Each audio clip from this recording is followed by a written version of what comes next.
Kasi sa Baguio kasi, dahil nga malamig, make sure lang na every time na ipapasok mo itong magazine, medyo hindi naman siya tingnan mo sir, pansinin mo, malamig ngayon yan, di ba?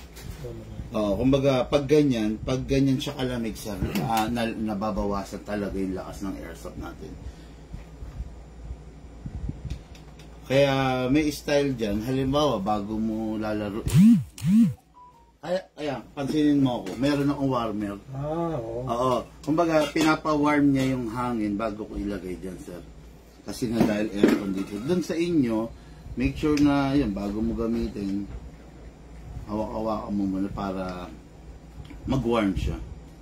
Tapos, halimbawa, nag-fire ka na ng isang buong rounds, lalamig na naman yan, sir. Malamig yan. Kasi sa gas. Dahil sa gas. Painitin mo muna ulit ng body temperature mo lang. Tapos ito, talaga lalamig to. Oo. Siguro, ito suggest, ilagay mo sa lalagyan ng mga damit, gano'n. Kasi, okay lang naman, magagamit mo naman kahit malamig. Yun nga lang, mabigat yung hangin. Hindi malabas talaga ng kaya mostly pag mga ganyang lugar, ang kinukuha sa rifle. Kasi doon, sa pag-rifle naman, battery type siya eh. So, walang problema regarding dun sa lamig-lamig na gano'n. Kaya ayun. Paayos na yung target nila sir.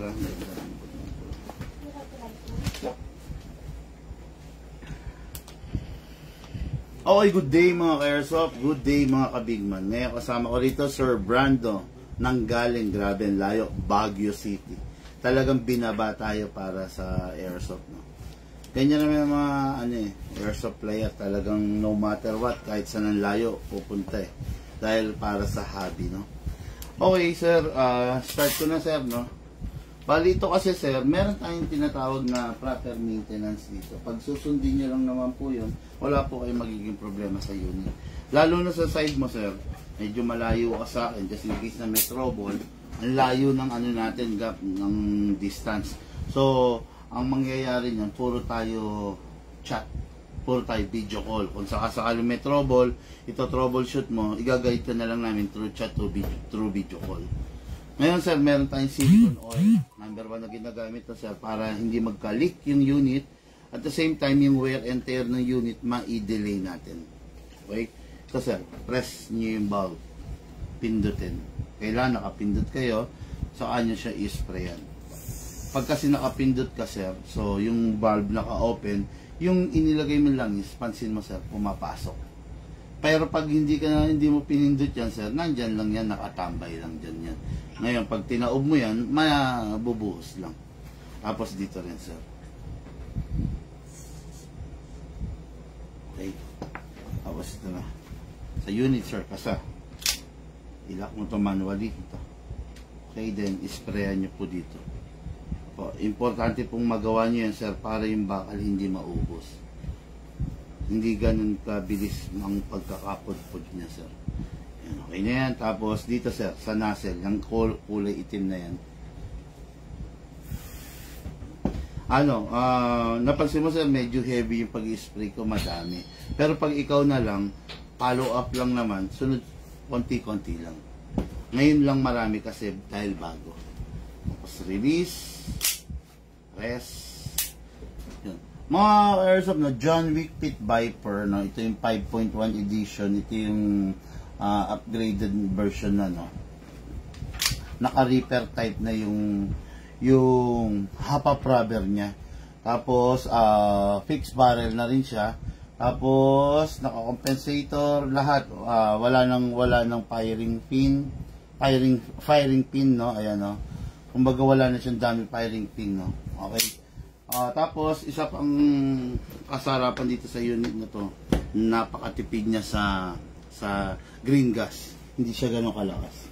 Kaya lang ito, marami kasi tayong klase ng green gas sir. Meron tayong tinatawag na number 14. Meron tayong tinatawag na number 12. Itong unit mo sir, compatible lang siya sa 12. Huwag kang gagamit ng 14. Kasi baka in the future, pag naubos, bumili ka sa iba, okay lang naman. Kaya lang, basta look for number 12. Huwag na wag 14. Okay. Then, ito. Gas, upside down. Pataob. Sasakto mo lang muna, pesto mo lang muna. Kailangan nakagitna, tapos press down. 1, 2. Yan, ganyan yung proper ng paglalagay, sir. Kailangan walang sumisingaw sa gilid. Tapos yan, okay na yan. Maglalagay tayo, sir, ng BBs. Sa paglalagay ng BBs, sir, kailangan maingat ka pa rin. Ito, takin mo lang ito pababa. Medyo malakas kasi itong spring nito dahil bago. Pwedeng mabasag to pag nabibitawan mo to. Para safety tayo, sir, hatakin mo siya pababa, put your right thumb here. Para kung sakasakaling mabitawan mo, sasaluhin mo lang. Hindi to mababasag. Sa totoo lang, sir, wala nabibili nito. Pag to nabasag, it's either magko-conversion tayo or magpapalit ka ng isang buong magazine. Kaya ingat na lang po rito para hindi kayo ma-hassle, no? Tapos, ayun. Pero, don't worry kasi may mga cases na nabasagan nito, nagawa namin. Yung sa mga other units, na i-convert namin, konting grind, na isalpak namin dun. Hatak, all the way, hanggang baba. Yung mga pellet gun kasi may lock. Ito, walang lock to. So, kailangan hold it tight, sir. Huwag yung bibitawan, then, dito mo ilalagay yung BBs. Pump lang naman, sir. Ganyan po ang proper orientation ng BB, sir. Left, right, left, right.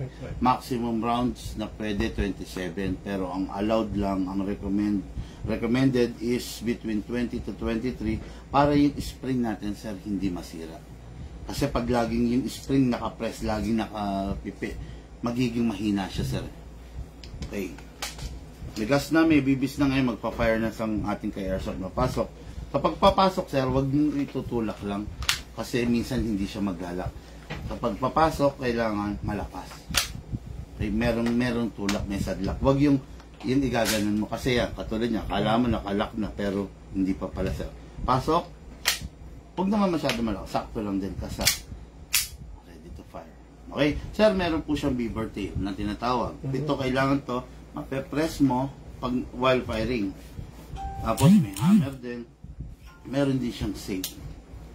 Pag naka-safe, hindi mo siya mapipindot. Kailangan, sir, continuous ang press mo rito kasi pag nag-firing ka at nabitawan mo to, mag-open bolt siya. Parang safety features yun ng barrel na sense niya na walang humahawak, walang pumipiga, kaya magsi-safety siya. Okay, sir, ngayon magpa-firing ka na, sir. Yun na lang po, doon na lang.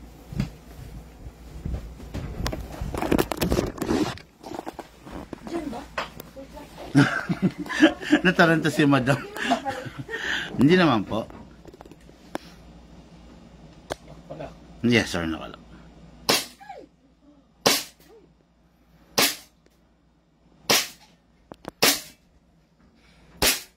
Family of the week to, guys, no? Kasi ano to, features family to kasi supportado nila si daddy.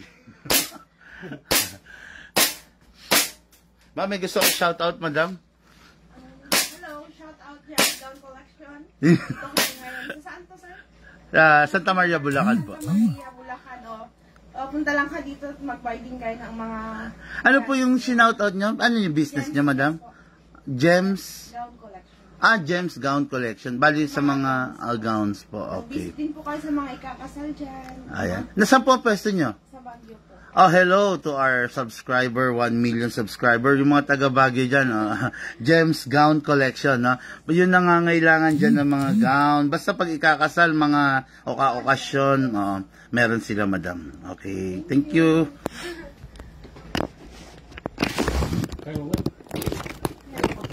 Madam, try mo. Gusto mo try? Hindi, habang nandito lang, madam, para ano... Sige, patry rin daw natin si madam.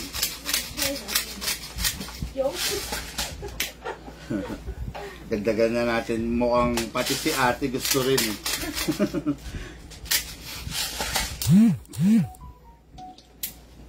Sino po nananay, madam? May mga ano kayo? Yes po, yung kapatid ko po kay Ma'am Jem. Meron siyang taga-tahi, bili-bili rin minsan. Pasok. Ganun, sir. Pasok din ka sa ulit. Ready to fire, madam. Kahit tatlo ba? Ha? Right, left hand, right hand. Okay. Okay. Okay na yan, hindi nakalak. Firing. Ay, teka lang. Nagulat. Sige lang, madam. Stretch your arm. Yan. Okay, firing.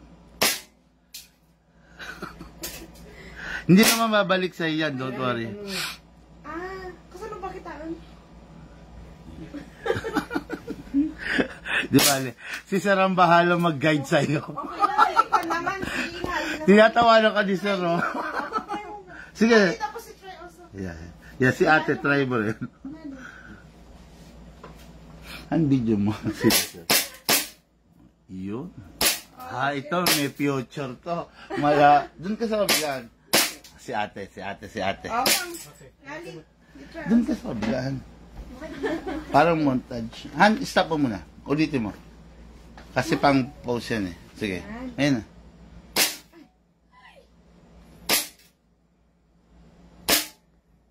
Oh, galing. Kaliwete si ate.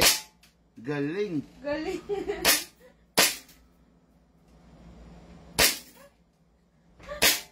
Okay.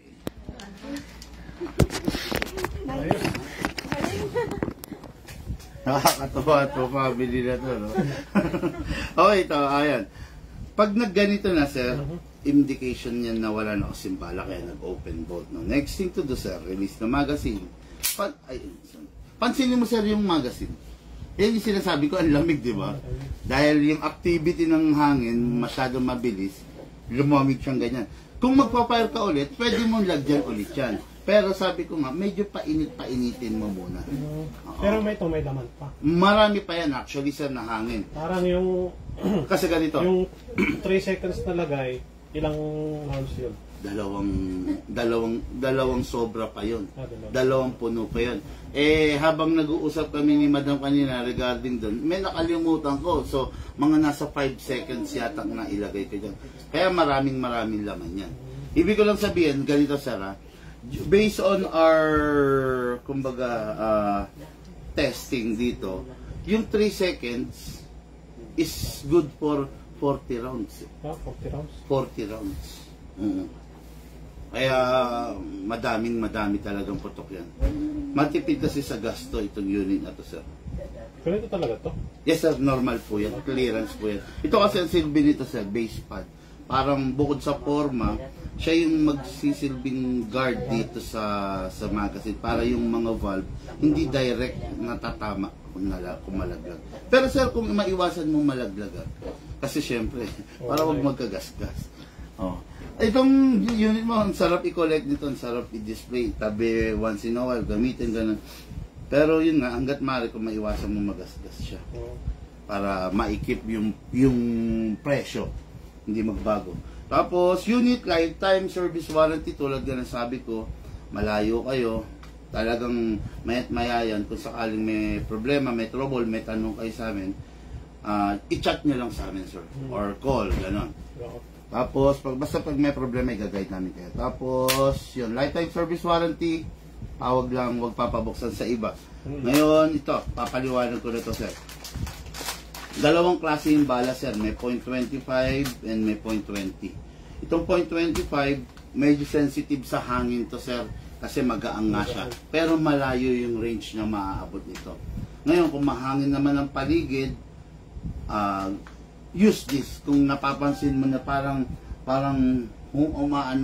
lumiliko. Yan, gamitin mo ito. Yan, pwede sa yan.